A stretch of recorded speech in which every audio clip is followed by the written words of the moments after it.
So thank you all for coming. It feels really weird being up here because watching these for the last 4 years, it feels weird that the last one I'll be a part of will be my own. So this is Victor Duran's last lecture.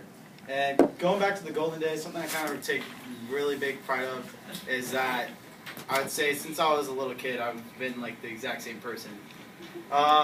This is actually my very first outfit that I wore straight out of the hospital was my little Raiders onesie, jacket, and hoodie. My dad, I'd say the biggest part of me being a Raider fan would definitely be it was in my family. And I was like, a funny story, it was actually supposed to be a girl. And then I came out, and they're like, oh, it's not a girl, it's a boy. And, but no matter what gender I was going to be, my dad still had that outfit to leave the hospital in. So this is growing up, I believe, maybe like 8-ish elementary school time. Getting into sports at a young age, I think it's probably kindergarten, 4 years old, until, again, elementary school. All-star teams, to let you know, Jared, look at that form. And one of my most favorite places to go, and my favorite memories is my dad, we always used to go to Great America in California, and that's me not wanting to leave. I was really upset. And I was just hanging out. I think I was at a park right here in this picture. But, you know, just kind of just running along and stuff. And as for my family, it's hard to acknowledge a lot of people. I come from a big family, from my mom's side and my dad's side. Most of my pictures here are just from my mom's side, because all my dad's side, they all live in California. And most of the time, any Mexican you find in Vancouver, they're probably part of my mom's side of the family, like Toledo and stuff. He's in the room right here. But I do have some family up there, and I grew up until I was about 8. That's when my little brother was born down in this corner. And I grew up with my cousins. And at that top left is my cousin Mondo. And we were about 6 months apart. It was my closest cousin in age. On my dad's side of the family, he was like my brother because he's the only one I had to hang out with. And we really did everything together. Right here, this is me and my dad. Very rare, very, very rare to get a picture with him. And even more rare to get him when he's smiling. So that is definitely him. And I was really young right here because now I'm about his height, and he looks really tall right there. So again, when I said about my cousins growing up, this is that's my grandma's house, and that was the cool place to hang out. And actually, like, half of these kids aren't even my cousins; they were like around the neighborhood and stuff. And so that's really all we did is that we hung out at grandma's house. We get inside, eat some food, and we take whatever bikes we could find. And we just ride around the neighborhood, and we just really have a blast. Down over here, it's my other cousin, Eva. A lot of you guys know Eva. We actually got along somewhat when we were younger. Most of my cousins, actually, it was 50-50. We were either best friends or we were fighting. And it's like physical fighting. So that's, I believe, at my grandma's house, too. So we have a lot of pictures of us actually being happy together when we were younger. And right here is my mom's immediate family. This is my Aunt Angie. Her son's back there, little baby over there in the back. My uncle Mondo, my grandpa, my grandma, my mom, and my uncle Pedro. And over here is some more family. Again, see the loving picture of me and Eva. So we could have been wrestling right there, and then they said smile for the camera. We smiled, and then we fought right after that picture. So that could have been it right there. My mom and I, she means a lot to me. I'll talk about her later. My little brother, he's always meant the world to me, is again when I turned 8. That's when he was born. So now he's been in most of my life. And that's my cousin Vinny. Vinny. Vinny. He's a character. He was my older cousin. He was really the only older figure I was able to hang out with. We're 3 years apart, so he's always been, taller. He's always been stronger. He's always been faster, and he's always been full of energy. He'd be that guy who would always push me. So I could take a lot of credit for any time I want to be out, want to push people, or push people for their own positive reasons. I got it because of my cousin Vinny. He took it to the extreme though. We would go camping, and he'd be the one who want to like walk around barefoot and stuff, and that's a terrible idea. He'll turn out just out fine, climb a tree, and then I'll step out of my tent, and I'll get like cut my foot open or something. So I'd be always that kid with my cousin Vinny. We always wanted to go run around the neighborhoods. He wanted to take things to the extreme that he can and stuff. And that got us in a lot of trouble. But what I could take from him, it really helped me out with my character and stuff. And as for my mom, I think me and her are a lot closer than we could have been, because in this picture, this is at Evergreen High School daycare. So my mom had me at a really young age, and so really I was born, kind of started high school my first couple of years growing up and stuff. And why my family's also full of a lot of love is because my mom, just like any high school girl, she had little best friends and stuff. So they were all there. This is Leisha, and this is my godmother, Summer, that I was fortunate enough, being born in a high school, my mom having best friends, I kind of felt like I had a lot of different moms. And it taught me a lot of love, taught me how to care for people, and it really helped with me growing up.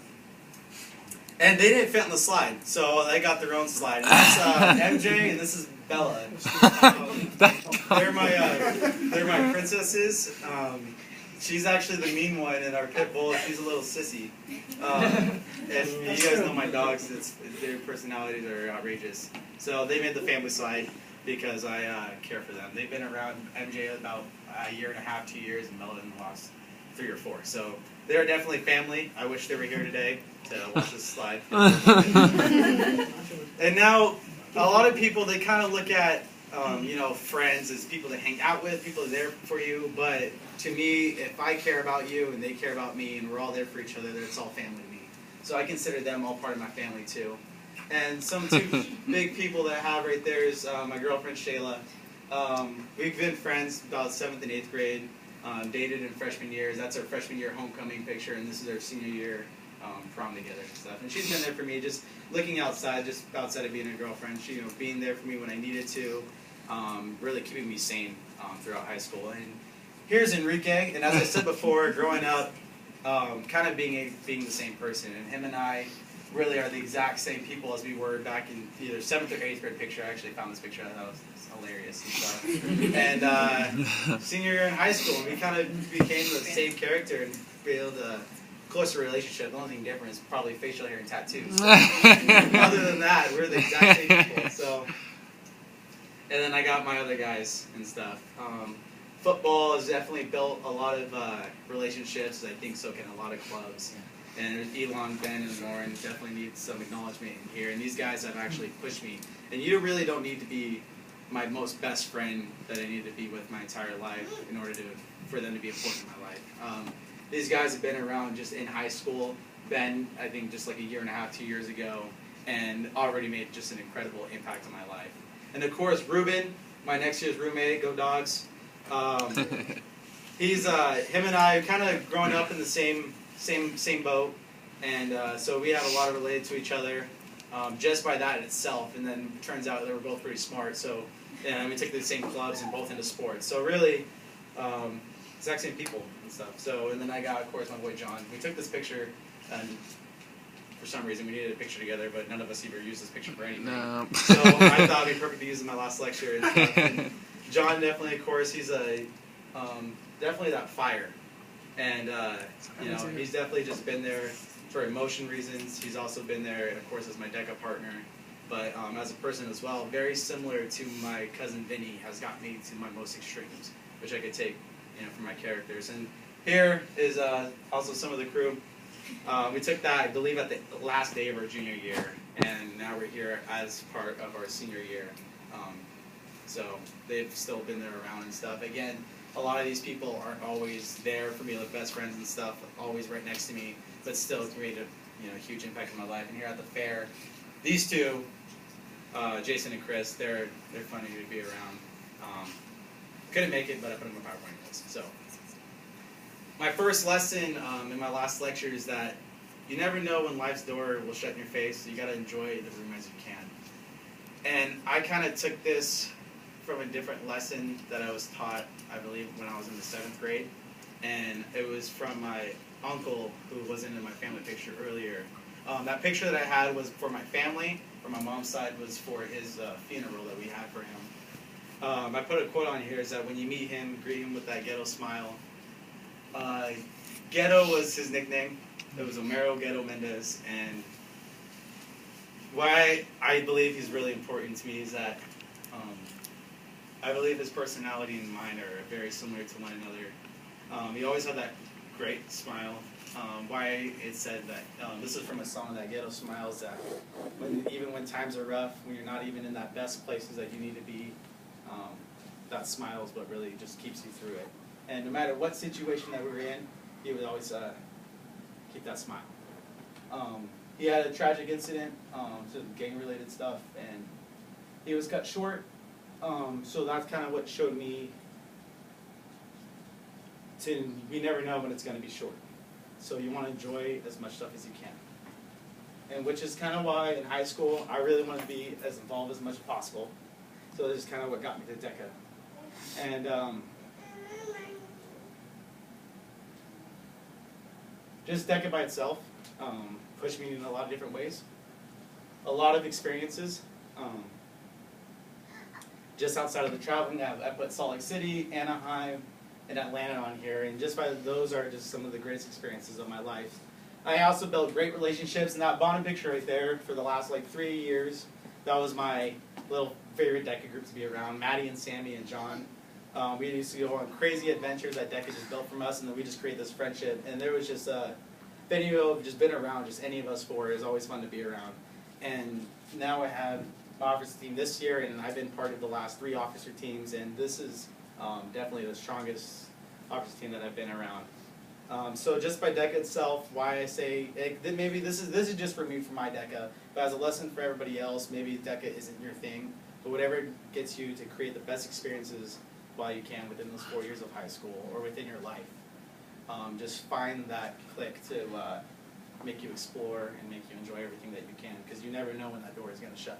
So you want to make sure that you love the most out of it. And while we're on DECA, of course, Miss Perez, she's the reason why I got to create those experiences, not just those tangible experiences that I got to go and travel on, but the experiences that I got to just handle and find within myself.